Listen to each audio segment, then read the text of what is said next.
Waithaka wa Jane nĩakorwo akiumbũra ndeto iria ciatigandwo na kĩmako kĩnene mũno na nginya kĩeha kĩnene mũno, onake aihũrĩtwo nĩ kĩeha kĩnene mũno.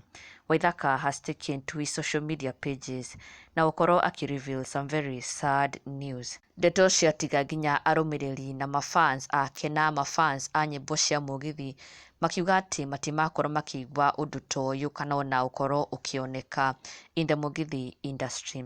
Waithaka wa Jane is a performing artist wa nyĩmbo cia mũgithi, just like any other mũgithi artist. Nĩũkiĩ matua gũ-perform nyĩmbo nĩ ma-performaga nginya nyĩmbo cia hau kabere, nyĩmbo cia aini a hau kabere. No rĩu mũthenya wa ũmũthĩ kĩũndũ kĩa kĩeha nĩ gĩakorwo gĩa kũhanĩkĩra Waithaka wa Jane na aini angĩ atatũ arĩa Waithaka wa Jane akorwo akĩgweta. Waithaka wa Jane akiuga atĩ they have been sued, nĩ makorwo a gũthitangwo nĩ mũini JB Maina. JB Maina akĩmathitanga kĩ Waithaka wa Jane, Kajai Salim, ona nginya Waithaka nĩ akorwo akĩgweta nginya Tony Young, akiuga atĩ nĩ makoretwo makĩina nyĩmbo ciake and therefore akorwo akĩmathitanga over copyright issues. Na Waithaka wa Jane nĩho agĩkorwo akĩũria nginya akĩũria arũmĩrĩri ake karo makoragwo makĩina nyĩmbo cia JB Maina, are they the only ones who do and perform JB Maina songs? Tondũ no tu makorwo magĩthitangwo, yet there are so many Kikuyu mũgithi artists maperformaga nyĩmbo ici. Na Waithaka wa Jane ndeto ici ciake nĩ ciakorwo cia gũtiga mafans ona nginya akenya aingĩ na kĩmako kĩnene mũno. Na fellow artists nĩ makorwo makĩyumĩria na njĩra nene mũno kũnyitanĩra na Waithaka wa Jane kũmũmĩrĩria, and oho showing their support thutha wa kĩũndũ gĩkĩ gũkorwo kĩmũhanĩkĩra.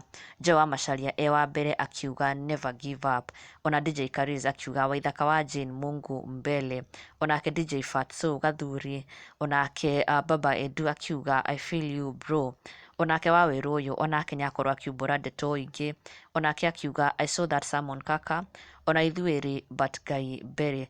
Waweru ũyũ onake akĩhint nĩ ta onao makorwo magĩtũnganwo na kĩũndũ ta gĩkĩ, no akauga Ngai mbere. Onake Njau wa Qatar akauga ũiru mũtheri.